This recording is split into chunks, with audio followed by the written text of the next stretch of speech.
कि ताज्जुब किस चीज पे होगा कि कोई चीज अपना असल मकाम छोड़ के आ जाए तो ताज्जुब होता है। तो आशिकों के पास मेराजुन नबी का सफर ताज्जुब नहीं है, मेराज का आना ताज्जुब है। मेराज का जाना ताज्जुब नहीं है। रजब की 27 ये हमारे पास ताज्जुब नहीं है। रबीउल अव्वल की 12 हमारे पास ताज्जुब वाली है। रबीउल अव्वल की 12 हमारे पास ताज्जुब वाली है। आप पूछेंगे मौलाना वो कैसे, तो मैं बोलूंगा कि बाबा मेराज में गए कहां, मेराज में गए कहां, आने से पहले जहां थे वहां तो थे।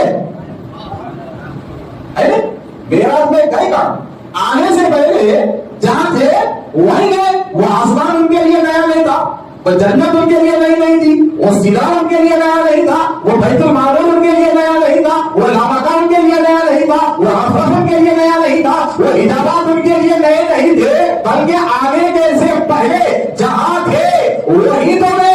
ताज्जुब नहीं है, मगर ताज्जुब 12 रबीउल अव्वल पे है कि एक नूर भला अपना असल मकाम छोड़ के हम गुनहगारों के लिए बशरी नकाब पहन के कैसे आया। एक नूर हम गुनहगारों के लिए बशरी नकाब पहन के कैसे आया, बशरी लिबास पहन के कैसे आया, इस चीज पे ताज्जुब।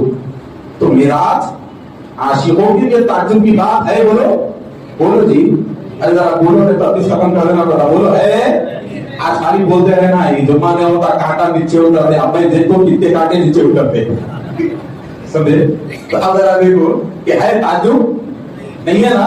ये ताज्जुब क्या है, मेलाद है कि एक नूर कैसे कांटों को बर्दाश्त किया, एक नूर कैसे पत्थरों को बर्दाश्त किया, एक नूर कैसे भूख को बर्दाश्त किया, एक नूर कैसे तीर के जख्म को बर्दाश्त किया। तो ताज्जुब 12 रबीउल अव्वल है कि वो नूर हमारे लिए बेमिसाल बशर बनकर, बेमिसाल इंसान बनकर कैसे आया।